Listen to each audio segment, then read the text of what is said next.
Let's talk about your digital wallet.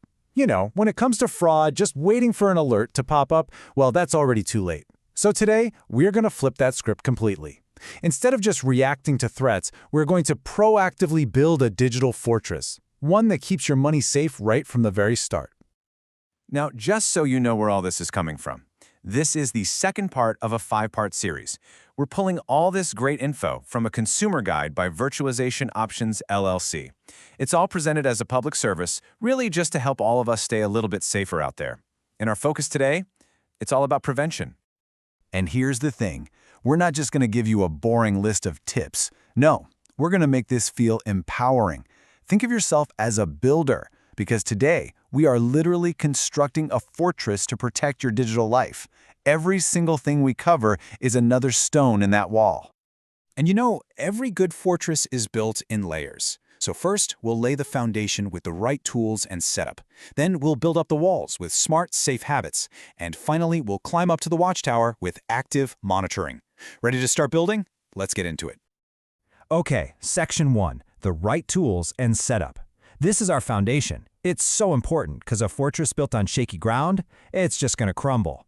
And in our digital world, that shaky ground is weak software and poor device security. So our foundation starts with choosing the right tools, and that means sticking exclusively to trusted, well-known digital wallets from the official app stores. But why are they trusted? Well, these companies have poured billions into security. Think about it. Apple Pay uses something called tokenization, which basically means your real card number is never actually shared with the merchant. It's a game changer. Google Pay does something similar with virtual account numbers. Samsung has its own defense-grade security platform, and PayPal, well, they've got decades of experience in this. These aren't just apps, they are full-blown security systems. All right, with our tools chosen, it's time to build our first wall, the device itself. And look, this part is absolutely non-negotiable. First, you need strong authentication. Use your face, use your fingerprint, and please make sure your backup passcode isn't 1234. Second, turn on remote management like Find My right now before you need it. The ability to remotely lock or wipe a stolen phone is a financial lifesaver. And finally, update your software. I promise, those updates aren't just for new emojis, they're patching the exact security holes that criminals are trying to crawl through.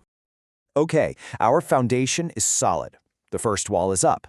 Now for Section 2, smart habits and safe transactions. Think of this as patrolling the perimeter. It's all about the little things we do every day that guard our fortress from attack. You know, one of the biggest risks we face is something we use all the time, our internet connection. That free public Wi-Fi at the coffee shop or airport, it's basically a hunting ground for criminals who can just snatch your data out of the air. In contrast, your mobile data on your phone, it's encrypted and way, way more secure. So here is the crucial takeaway, a simple rule. Before making any payment, just turn off the Wi-Fi. Use your cellular data instead. It's one flip of a switch that makes you so much safer. So, I've got a question for you. Scammers won't always try to break down your walls with brute force. Sometimes they'll just try to trick you into opening the front gate yourself. So be honest, are you confident you can spot a phishing attack? Let's break down their playbook because it's almost always the same. They start by creating a sense of panic, right? A message like, "Warning, your account has been compromised." Then they give you a suspicious-looking link to fix the problem. But if you look closer, you'll probably see typos or weird grammar. But really, here's the only rule you ever need to remember. Your bank will never text you a link and ask for your password.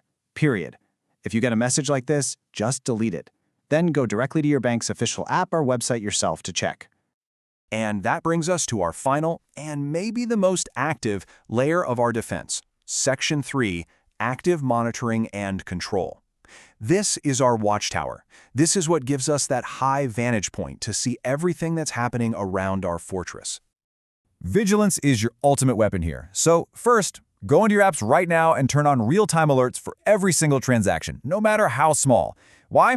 Because fraudsters often test a stolen card with a tiny $1 purchase to see if it works. Also set up some custom alerts for large purchases. And when those alerts pop up on your phone, don't just swipe them away, actually read them. Finally, make it a weekly ritual, maybe Sunday night, to just quickly scan your statements. In the world of fraud, speed is everything. The faster you spot something wrong, the better. Now, this next idea from the guide is such a powerful way to think about security. The principle of minimal exposure should guide your approach. Okay, That sounds a little formal, but what does it really mean?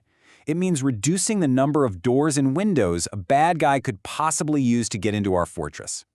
And here's exactly how we do it. First, do an audit of your digital wallet. If you've got old cards or bank accounts in there you don't use anymore, delete them. Every link is a potential vulnerability. Second, and this one is huge, folks, always prefer linking credit cards over debit cards. Think about it. If a scammer gets your credit card info, they're stealing the bank's money, and you have strong legal protections. But if they drain your debit card, they are stealing your cash directly from your account, and getting it back can be an absolute nightmare.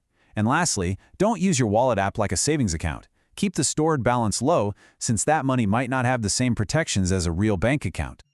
So, we've laid the foundation, we've built the walls, and we've manned the watchtower. But in the end, it all comes down to this. The technology, the alerts, the passwords, they're just tools. Your strongest defense will always be your own awareness and your own vigilance. The fortress is built. Now, it's up to you to guard it. Stay vigilant out there.